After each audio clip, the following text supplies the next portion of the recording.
আচ্ছা, আপনারা কি কখনো আগে এই গাছটিকে দেখেছেন? দেখে কি মনে হচ্ছে বলুন তো? আগে ফল হয়েছে, তারপরে ফুল।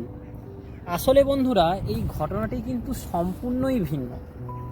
চলুন আজকে এই গাছটি সম্পর্কেই আপনাদের কিছু তথ্য দেবো।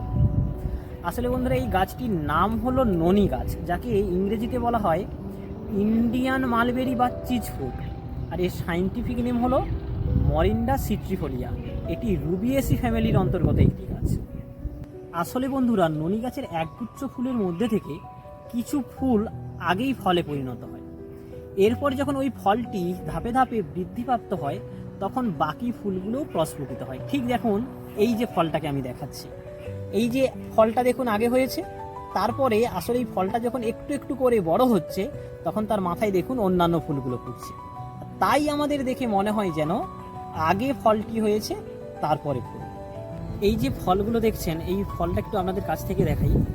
এই ফলের ভেতরে কিন্তু থাকে বায়ু প্রকোষ্ঠ, যার ফলে এর এই বীজগুলো কিন্তু কখনোই জলে ডোবে না, এবং জলে ভাসতে ভাসতে এরা কিন্তু এক প্রান্ত থেকে আরেক প্রান্তে ছড়িয়ে পড়ে, এবং নদী তীরবর্তী অঞ্চলে গিয়ে কিন্তু এই গাছগুলো নতুন করে বংশ বিস্তার করতে পারে।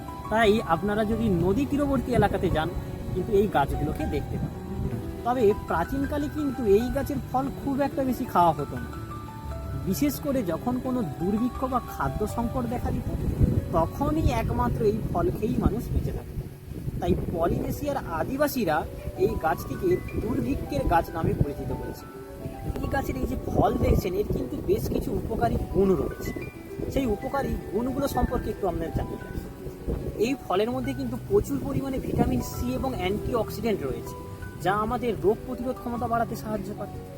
এছাড়াও এই ফলের রস যদি আপনারা ব্যথার জায়গাতে লাগান, এর মধ্যে প্রদাহনাশক গুণ থাকায় এটি কিন্তু তীব্র ব্যথার হাত থেকেও আমাদের উপশম দিতে সাহায্য করে। নিয়মিত যদি আপনারা এই ননি ফলের জুস খান, তাহলে কিন্তু আমাদের ব্লাড প্রেশার অর্থাৎ রক্তচাপ নিয়ন্ত্রণ থাকে। তবে বন্ধুরা, এর আরও একটি গুণাগুণ রয়েছে। এটি আমাদের রক্তে কোলেস্টেরলের মাত্রা নিয়ন্ত্রণ রেখে আমাদের হৃদযন্ত্র কিন্তু স্বাভাবিক রাখতে সাহায্য করে। তবে একটি বিশেষ সতর্কতা রয়েছে আপনাদের জন্য। এই ফলের মধ্যে প্রচুর পরিমাণে পটাশিয়াম থাকে।